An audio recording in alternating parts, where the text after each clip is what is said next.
Merci, Monsieur le Président de séance. Mes chers collègues, les missions locales jouent un rôle structurant auprès des jeunes franciliens. Compte tenu du peu de jeunes orientés vers les formations financées par la région, nous avons fait le choix, en 2022, d'engager une importante refonte des modalités de financement de ces structures. Comme cela a été largement discuté au sein de cet hémicycle même, les missions locales sont désormais financées par la région en fonction du nombre de formations qu'elles prescrivent. Nous considérons que c'est le meilleur moyen d'insérer les jeunes dans le monde du travail. Avant même cette refonte, la participation financière de la région représentait moins de 15% du budget global de ces structures. Nous nous sommes engagés à aider les missions locales en difficulté. En 2024, la région Île-de-France a engagé un effort significatif en contractualisant avec les missions locales franciliennes à hauteur de 7,8 millions d'euros, avec pour objectif l'orientation de 13 000 jeunes vers les dispositifs de formation régionaux. Cependant, en 2024, ces missions locales n'ont orienté que 8 900 jeunes effectivement entrés en formation, correspondant à un montant de 5,1 millions d'euros. Malheureusement, ce résultat, très en deçà des attentes, est intervenu alors que de nombreux métiers en tension peinaient encore à recruter en Île-de-France.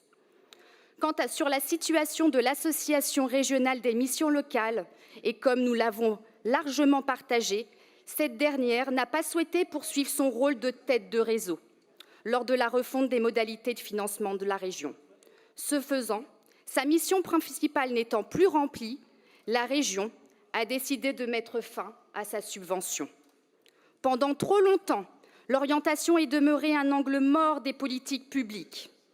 Pour rappel, l'État refusait aux services de la région l'accès aux fichiers des élèves décrocheurs, si bien que seuls 20% d'entre eux étaient effectivement contactés.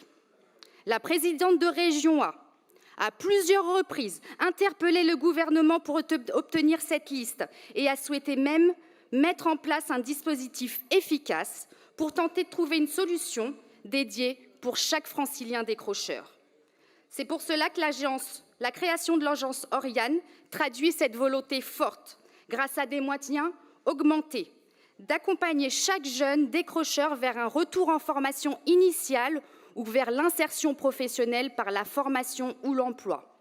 Ainsi, entre septembre 2021 et décembre 2024, la région a réalisé 12 campagnes d'appel qui ont permis de toucher plus de 126 000 jeunes. Par ailleurs, près de 50% des jeunes contactés et identifiés comme étant des décrocheurs avérés ont été mis en relation avec un CIO ou une mission locale bien loin des 4% que vous évoquez. Mes chers collègues, vous voulez un bilan, vous l'avez. Vous appelez cela de la mise en concurrence. J'appelle cela de la complémentarité au service de l'efficacité. Nous sommes aux côtés des jeunes et nous allons les chercher avec les dents pour essayer de leur offrir non seulement des solutions qui leur correspondent, Muriel, merci, chers collègues.